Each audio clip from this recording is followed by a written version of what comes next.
Hello दोस्तों, स्वागत है आपका आज की इस वीडियो में। तो दोस्तों, आज हम लोग यूपी एलटी ग्रेड एग्जाम को देखते हुए फैक्ट से संबंधित सब कुछ आपके सामने लाए हैं।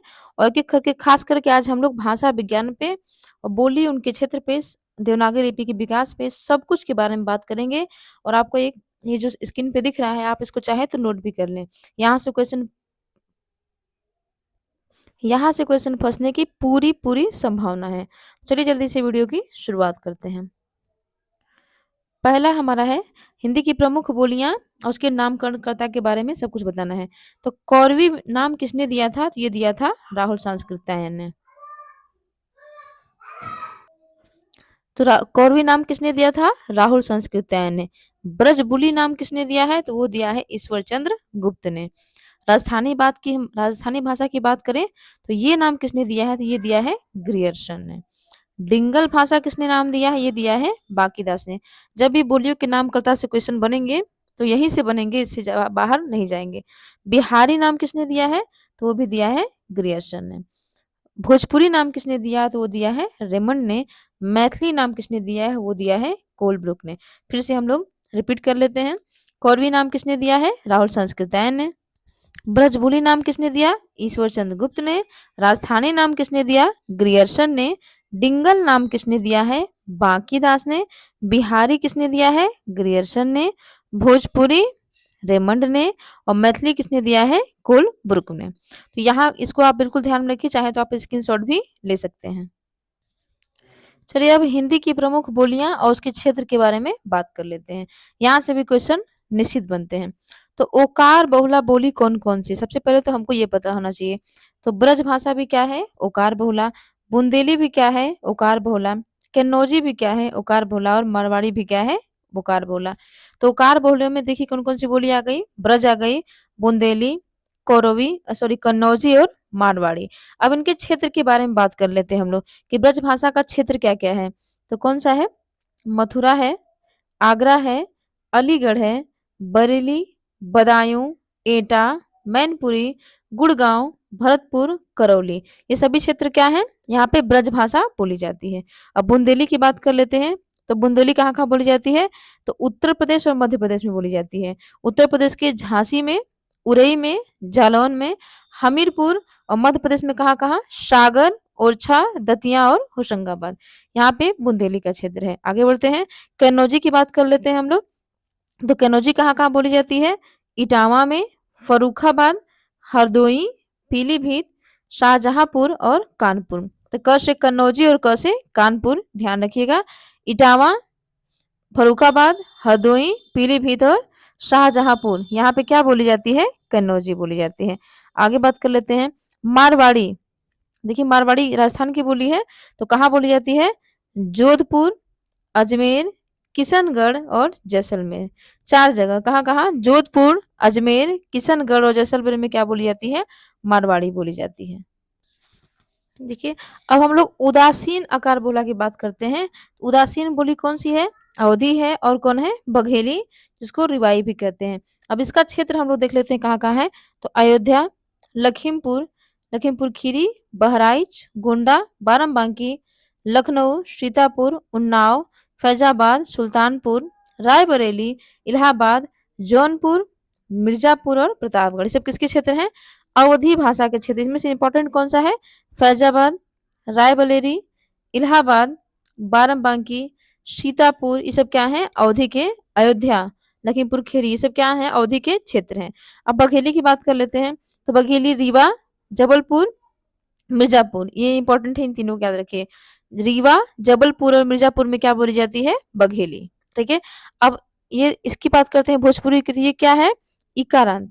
ठीक है, इकार बहुला यानी इकार बहुला बोली कौन सी है? तो वो है हमारी भोजपुरी। इकार पर जैसे आवत बानी, जात बानी, ऐसे करके बोलते रहते हैं। तो देखिए इसमें इसका क्षेत्र कौन कौन सा है?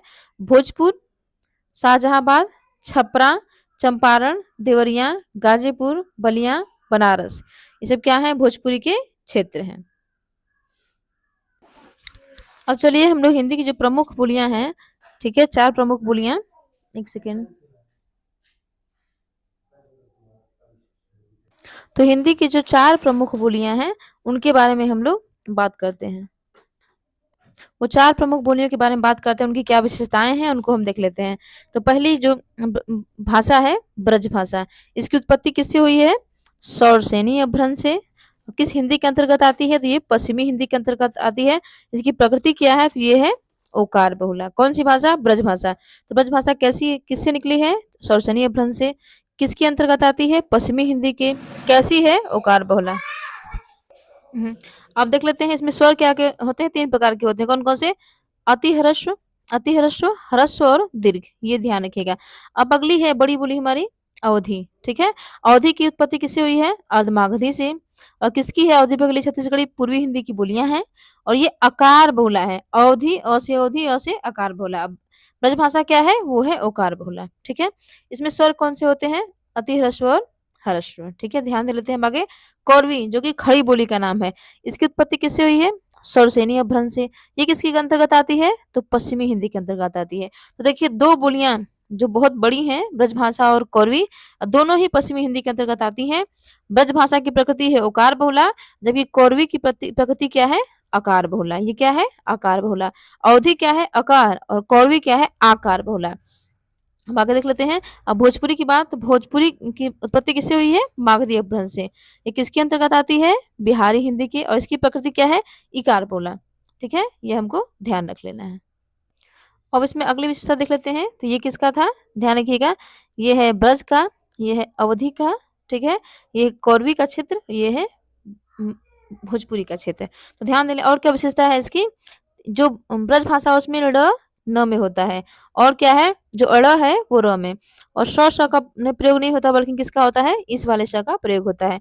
और य व जैसे हैं वैसे ही रहते हैं, और ऐ और अ मूल स्वर कहलाते हैं। और ब्रज भाषा में जो अ है वो क्या होता है? विवृत ध्वनि होती है। आगे देख लेते हैं हम लोग। आगे हमारा क्या है? जो अवधी भाषा है उसमें देख लेते हैं हम लोग। तो अवधी में ड़ के बदले किसका प्रयोग होता है? न का, कई बार पूछा जा चुका है। और श के बदले किसका प्रयोग होता है? स का, जो दोनों में क्या है? बराबर है। और ल के बदले किसका प्रयोग होता है? र का। और य व के बदले किसका प्रयोग होता है? ज और उ का। और ऐ और औ के बदले किसका होता है? ऐ औ। किसका प्रयोग होता है? ऐ और औ का, नीचे लिखा हुआ है। और इसमें अ क्या होती है? समृद्ध ध्वनि होती है। खड़ी बोली की बात करें तो इसमें अर्ध विवृत क्या होता है? तो इसमें अर्ध विवृत ध्वनि क्या होती है? आ होती है। ध्यान रखिएगा, इसमें अर्ध विवृत ध्वनि क्या होती है? आ होती है। ठीक। अब हम लोग भोजपुरी की बात कर लेते हैं। तो भोजपुरी कैसी बोली है? व्यंजनांत है, यानी इसका अंत किससे होता है? व्यंजन से ही होता है। और अवधि भी कैसी है? व्यंजनात् है। यानी भोजपुरी और अवधि में समानता पूछे तो व्यंजनात् है, और ब्रज और अवधि में समानता पूछे दोनों में श के बदले केवल दंत स का प्रयोग किया जाता है। आगे देख लेते हैं और क्या होता है। तो इसमें मध्य में र का लोप होता है और र का प्रयोग होता है। इसमें श, ब की जगह पे ह का प्रयोग होता है। इसमें ड़ ध्वनि होती ही नहीं है भोजपुरी में। और इसमें अ क्या होता है? विवृत, अर्ध विवृत स्वर होता है। ठीक है, अब ध्यान दे लेते हैं हम लोग। ठीक है, अब ब्रज भाषा। तो देख लीजिए ब्रज भाषा में, ब्रज भाषा क्या-क्या नाम है? अंतर्वेदी, बुक्सा, जाटोवादी और क्या? डांगी। ये सब इसके क्या है? नाम है। फिर देख लीजिए बुंदेली क्या-क्या नाम है? बुंदेलखंडी, पवारी, ये इंपॉर्टेंट है, इसको ध्यान रखिएगा। पवारी, बनाफरी, लोधांती, ये सब इसका क्या नाम है? बुंदेली का नाम है। और देख लेते हैं कौरवी का एक अन्य नाम क्या है? तो कौरवी का एक नाम अन्य नाम है खड़ी बोली। और अवधी का एक अन्य नाम क्या है? अलग-अलग नाम, कोशली भी कहते हैं, बैसवाड़ी, जोलहा, गहोरा, जुडर। ध्यान रखिएगा। छत्तीसगढ़ी को खलटाही और लड़िया कहते हैं, और बघेली को क्या कहते हैं हम लोग? रिवाई कहते हैं। डिंगल को क्या कहते हैं हम लोग? जाट भाषा, जबकि पिंगल को हम लोग क्या कहते हैं? नाग भाषा। ये पीडीएफ बहुत इंपॉर्टेंट है, आप चाहें तो इसको ध्यान से लिख सकते हैं। फिर से सुन लीजिए। ब्रजभाषा का नाम अंतर्वेदी, जाटोवादी, डांगी। बुंदेली का पवारी इंपॉर्टेंट है, बनाफरी इंपॉर्टेंट है, इसको ध्यान रखिए। कौरवी के नाम खड़ी बोली सभी लोग जानते हैं। छत्तीसगढ़ी का खलटाही और झरिया, और बघेली का रिवाई, डिंगल का भाट भाषा और पिंगल का नाग भाषा, ये भी ध्यान में रखना है। अब देख लेते हैं ब्रज भाषा क्या क्या नाम है। तो ब्रज भाषा का अंतर्वेदी, बुक्सा, जाटोवादी, डांगी। ठीक है, ये तो अभी बात हुई गई थी इसकी, तो इसको ध्यान फिर से देख लीजिए। अवधी, कोशली, बैसवाड़ी, जोलहा, गहोरा, जुडर। अब खड़ी बोली क्या नाम है? कौरवी। कौरवी को हम लोग क्या बोलते हैं? खड़ी बोली। और छत्तीसगढ़ी का खलटाही, लड़िया। उस वाले पीडीएफ में मैंने राउंडिंग कर दिया था पहले ही, तो वो समझ में नहीं आ रहा था, इसलिए मैंने ये साफ पीडीएफ रखी है। और बघेली को रिवाई और निबट्टा। ध्यान रखिए, डिंगल का भाट भाषा और पिंगल को नाग भाषा कहते हैं। इंपॉर्टेंट क्या क्या है बुंदेली का नाम? बुंदेलखंडी, पवारी, बनाफरी। ये क्या है? बहुत ही इंपॉर्टेंट है, ध्यान रखिएगा ब्रजभाषा को। अंतर्वेदी, बुक्सा, जाटोवादी, डांगी। यहाँ से प्रश्न बनेंगे तो इससे बाहर नहीं जाएंगे। ठीक है, डिंगल को भाट भाषा और पिंगल को नाग भाषा और छत्तीसगढ़ी का खलटाही, ये इंपॉर्टेंट है, इसको ध्यान रखिए। और अवधि का कोसली, बसरावाली, जोलहा भी इसको कहते हैं, जोहरा और जूडर। ये सभी क्या है? इंपॉर्टेंट है, आप बिल्कुल ध्यान में रखिएगा। ठीक है, चलिए अब हम लोग इसके क्रम में अब बात कर लेते हैं देवनागरी लिपि के बारे में। ठीक है, तो देवनागरी लिपि क्या है, कैसे इसका विकास हुआ, ये सब ध्यान दे लेते हैं। जल्दी जल्दी फास्ट, बिल्कुल फास्ट देखिए, मैराथन तरह की क्लास है, बिल्कुल ध्यान रखिए। ब्राह्मी लिपि की उत्तर शैली से, किस शैली से? उत्तर शैली से चौथी पांचवी सदी में गुप्त लिपि तथा गुप्त लिपि से क्या हुआ था? छठी सदी में कुटिल लिपि का विकास हुआ था। इसी कुटिल लिपि से 9वीं सदी के लगभग नागरी के प्राचीन रूप का क्या हुआ था? विकास हुआ था। ठीक है, ये ध्यान रखना है। फिर से देखिए, जिसे हम लोग क्या कहते हैं? प्राचीन नागरी कहते हैं। तो नागरी लिपि में क्या क्या रखना है? इसकी ब्राह्मणी की उत्तर शैली से इसका विकास हुआ है। कब हुआ है? चौथी पांचवी सदी में हुआ है। चौथी पांचवी सदी में ही गुप्त लिपि, और गुप्त लिपि से क्या हुई थी? छठवीं सदी में कुटिल लिपि, और इसी कुटिल लिपि से 9वीं सदी में क्या आई थी? नागरी। उसी के प्राचीन रूप का विकास हुआ, जिसे हम क्या कहते हैं? प्राचीन नगरी। अब इसके विषय में जो अनेक मत है वो बात कर लेते हैं। प्रसिद्ध जो बौद्ध ग्रंथ है क्या है? ललित विस्तार। इसको भी याद रखिए, जो ललित विस्तार है कैसा ग्रंथ है? बौद्ध धर्म का ग्रंथ है। आगे बात कर लेते हैं, इसमें जो वर्णित है नागरी लिपि से जो नामकरण नागरी हुआ है, यहीं से हुआ है। और नागरी में प्रचलित होने के कारण इसका नाम क्या पड़ा? देवनागरी। और पाटलिपुत्र को नागर, पाटलिपुत्र जो पटना है उसको नागर कहते थे, और चंद्रगुप्त को क्या कहते थे? देव। इसलिए इसका जो नामकरण वो क्या पड़ा? देवनागरी पड़ा। आगे देख लेते हैं, देवनागरी का सर्वप्रथम प्रयोग कहाँ हुआ? तो कई बार पूछा जा चुका है। गुजरात के राजा जयभट्ट, जो कि 7वीं और 8वीं सदी में थे, उन्हीं के एक शिलालेख में हुआ है। तो फिर से ध्यान रखने की बात देख लेते हैं। तो ब्राह्मी लिपि की उत्तर शैली से देवनागरी लिपि का विकास हुआ है, और चौथी पांचवी सदी में गुप्त लिपि, फिर गुप्त लिपि छठी सदी में कुटिल लिपि, और फिर कुटिल लिपि से 9वीं सदी के लगभग नागरी लिपि। और नागरी लिपि के विषय में अनेक मत क्या है? तो पहले ललित विस्तार ग्रंथ, जो कि बौद्ध धर्म का प्रसिद्ध ग्रंथ है, उसमें जो नाग लिपि लिखी गई है उसी में वो लिखा गया है, इसलिए इसका नाम नागरी पड़ा। और नगरों में प्रचलित होने के कारण भी इसका नाम देवनागरी पड़ा। और पाटलिपुत्र को नागर और चंद्रगुप्त को देव कहने के कारण भी इसका नाम क्या पड़ा? देवनागरी पड़ा। और देवनागरी का सर्वप्रथम प्रयोग कहाँ किया गया था? तो गुजरात के राजा जयभट्ट 7वीं से 8वीं सदी के लगभग एक शिलालेख में हुआ था। अब और देख लेते हैं देवनागरी लिपि की क्या क्या विशेषताएं हैं। तो देखिए, देवनागरी लिपि एक अक्षरिक लिपि है। कैसी है? अक्षरिक। और देवनागरी लिपि में एक वर्ण के लिए एक ध्वनि है, अर्थात इसका जो प्रत्येक अक्षर होता है वो क्या होता है? उच्चरित होता है। देख लीजिएगा, अक्षरिक लिपि है। और देवनागरी की जो वर्णमाला उसका क्रम क्या है? वैज्ञानिक है। इसे ये सब देवनागरी लिपि क्या है? विशेषताएं हैं। और ये कैसे लिखी जाती है? बाएं से दाएं लिखी जाती है। कैसे लिखी जाती है ये भी ध्यान रखिए आप लोग, बाएं से दाएं, बाएं से दाएं तरफ लिखी जाती है देवनागरी लिपि। ठीक है, ये सब इसकी क्या है? प्रमुख प्रमुख विशेषताएं हैं, जो आप सभी को पता है, केवल मैंने रिवीजन के तौर पर ये सब वीडियो आपके सामने लाया है। कुछ बातें और कर लेते हैं। तो हिंदी साहित्य सम्मेलन जो इंदौर में हुआ था, उसके 24वें अधिवेशन में कब? 1935 ईस्वी में महात्मा गांधी के सभापतित्व में नागरी लिपि सुधार समिति का गठन किया गया। ये इंपॉर्टेंट फैक्ट है।